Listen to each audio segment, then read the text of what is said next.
Alice in Borderland tem muitas qualidades, mas sem dúvidas uma das mais marcantes são os jogos que ele possui. Hoje estou aqui para falar sobre os 3 primeiros que aparecem nessa segunda temporada. Lembrando que eu já tenho um vídeo falando sobre os jogos da primeira temporada e sairá a parte 2 sobre os jogos da segunda temporada logo mais. Então se inscrevam no canal para não perder nada. Eu sou o Kaique, sejam todos muito bem-vindos ao Conservatório Pop.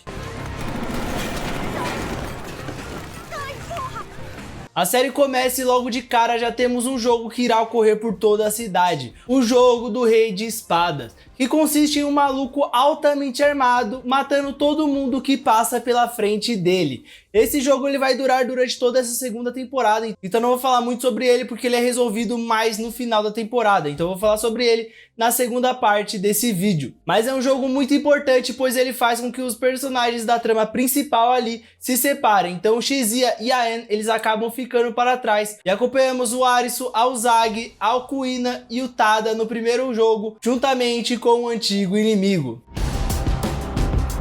O primeiro jogo então desse vídeo vai ser o do Rei de Paus, que é um jogo bem legal. O nome dele é Astrologia. A equipe do Rei de Paus é Chitara, Uta, Maki, Goken e claro o Rei de Paus, o Kyuma.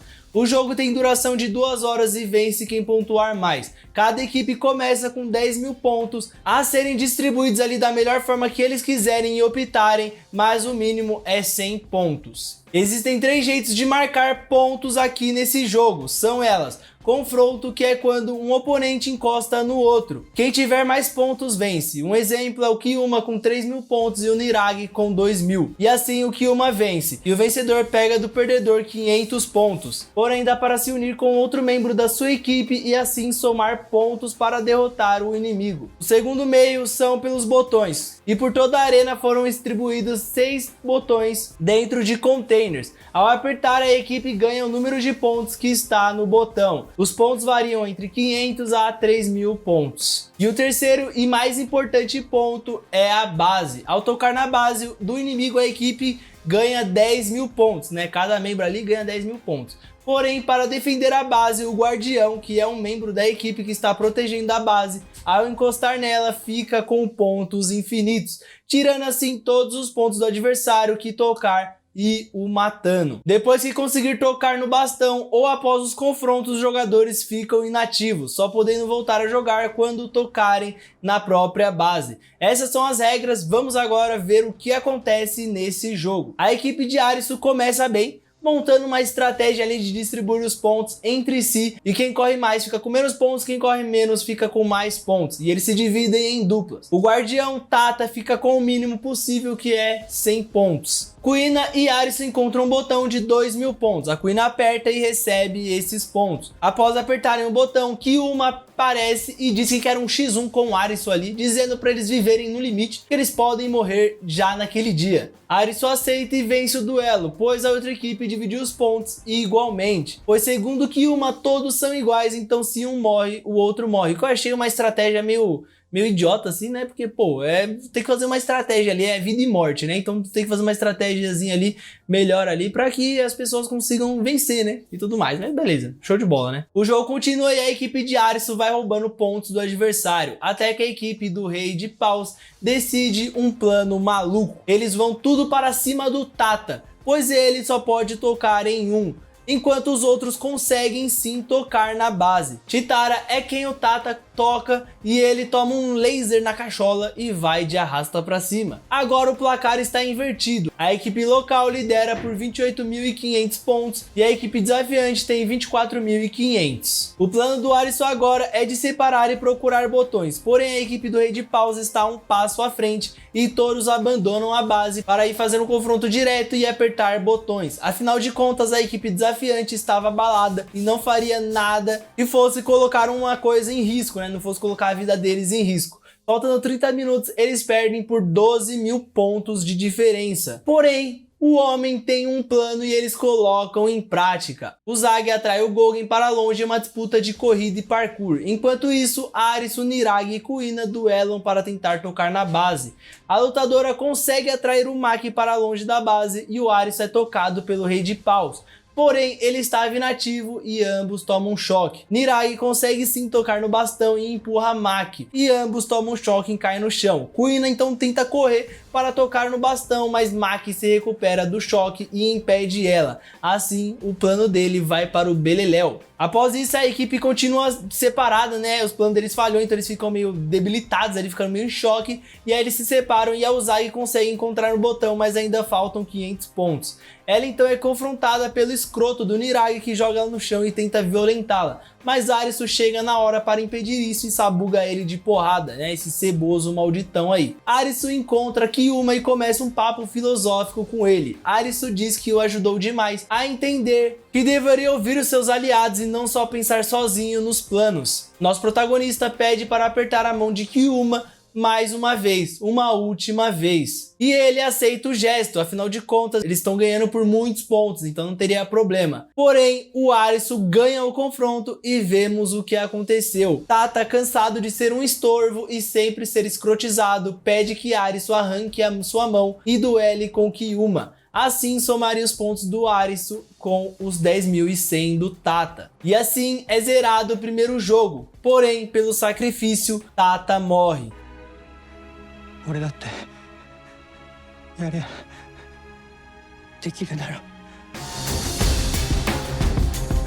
O jogo 2 é o Valete de Copas, ou Confinamento Solitário. Cada jogador recebe um colar que mostra um naipe e os jogadores não podem ver qual é o seu naipe e precisam confiar um ao outro para dizer para eles. O naipe muda a cada rodada, que possui 1 hora de duração. Nos últimos 5 minutos eles devem entrar em uma das telas e dizer qual é o naipe deles. Se errarem, vocês já sabem. No próximo pit stop do maluco, em vez de fazer cachau, ele vai fazer cabu! A condição para zerar é simples, eles têm que descobrir quem é o Valete. A duração é infinita, até todos morrerem ou zerar. Tem comida e água para bastante tempo. O jogo começa e já na primeira rodada temos todos os grupos se formando. Então temos um grupo ali de uma garota que possui bastante membros e é uma garota bem da esquisita, vamos dizer assim. Além dele temos um casal que ficam unidos e 2 malucos bem esquisitos. O Shizuya é o nosso protagonista aqui desse jogo e ele fica só observando. E o Shizuya ele não é só o protagonista desse jogo, como o protagonista do meu coração também, porque o Shizuya é o melhor personagem dessa série aí. Ele acaba fazendo parceria com um Godines ali que tava meio perdidão. Que é esse malandro aí que eu tô mostrando pra vocês aí. Esse cara parece muito o Godines, né?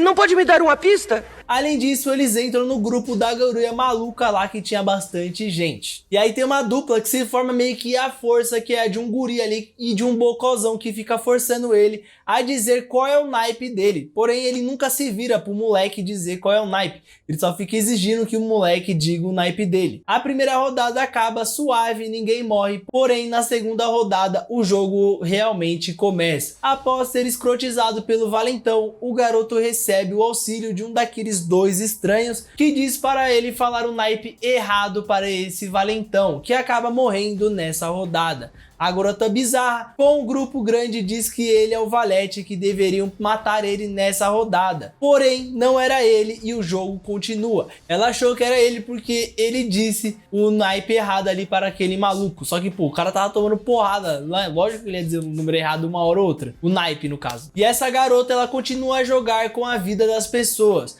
matando a Tokui. Por conta disso, uma das integrantes acaba desconfiando dela e pede para 2 caras aleatórios confiarem qual é o naipe dela. Eles mentem e ela também acaba morrendo. E por conta dessas constantes traições, esse grupo ele meio que vai se desfazendo. As pessoas vão confiando cada vez menos uma nas outras, até que chega no momento que todos mentem para todos, acabando assim com esse maior grupo. Nosso protagonista no jogo se vê em problemas agora, pois seu parceiro Godines fica maluco e desiste do jogo. Agora ele tem que duelar sozinho contra 2 duplas, ou seja, ele tá lascado. Shizuya agora sem aliados tenta influenciar um daqueles 2 malucos daquele grupo, e é aquele maluco mais emo, né? Vamos chamar ele de emo aqui, dizendo que o aliado dele, né, que é o Banda, é um serial killer condenado à pena de morte. O nosso protagonista diz que ele é o Valete e revela o naipe do emo, que por sua vez diz para o Shizuya o naipe errado. Esse emo, né, que se chama Matsushita,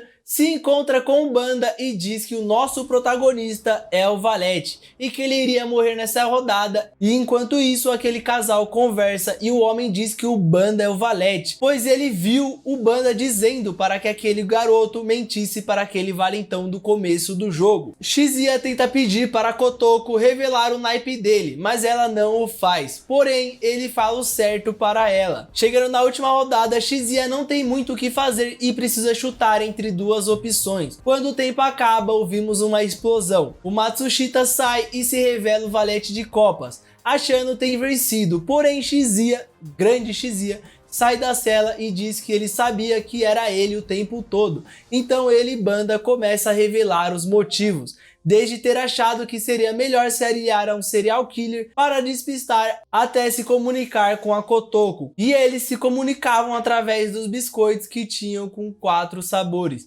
Então eles pegavam e passavam um na frente do outro para revelar o naipe. A Kotoko no final mente para o parceiro dela, porém ele tinha se aliado ao Banda e diz a resposta certa. Mas Kotoko morre, pois o Valete, que é esse Matsushita, disse o naipe errado para ela, porque ele achou que ele ia vencer nessa rodada. No final, Banda e seu novo amigo torturam o Valete até ele desistir e falar o naipe errado. Assim, eles zeram o segundo jogo.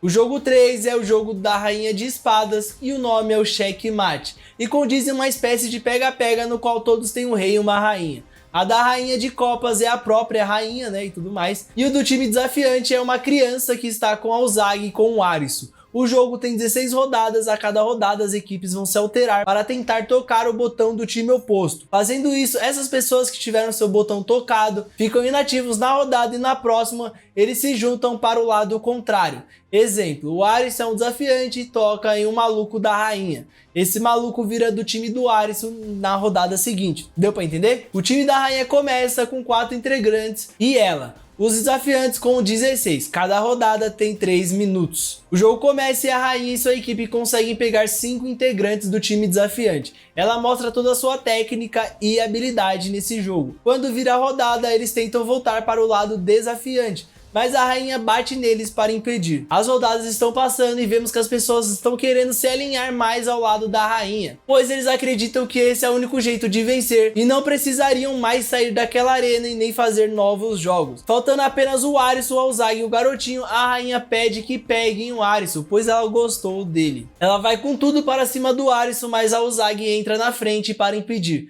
Porém, a rainha é muito forte e vence a Uzagi no combate mano a mano, dizendo que as pessoas são egoístas por natureza e todos resolveram salvar suas próprias peles em vez da criança. Uzagi então bola um plano e sozinha ela consegue pegar 3 jogadores. Arisu e Uzagi conversam com a rapaziada que eles tocaram o botão, dizendo que eles precisam voltar para casa e ficar naquele mundo não vai adiantar nada.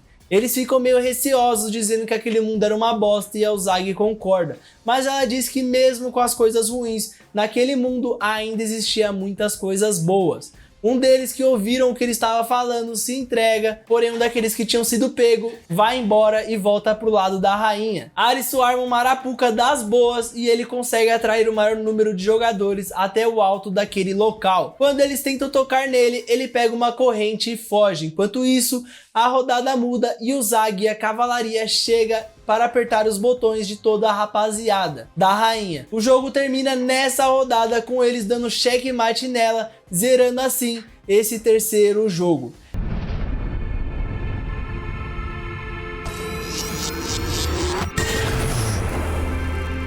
E esse foi o último jogo que eu irei abordar aqui, mas não se preocupem que na parte 2 terá bastante jogos bem legais, então não esqueçam de deixar o like aí se gostaram do conteúdo e também se inscreverem no canal para não perder a parte 2 e muitos outros conteúdos bacanudos da cultura pop. Também nos sigam nas redes sociais, no TikTok e no Instagram, que tem conteúdos exclusivos lá que não temos aqui nos vídeos longos, e também no Spotify, no qual o Matheus e eu temos um podcast com mais tempo a abordar os assuntos da cultura pop para destrinchar filmes com mais qualidade e muitos quadros também exclusivos. Os links vão estar todos aí na descrição. Muito obrigado e até a próxima.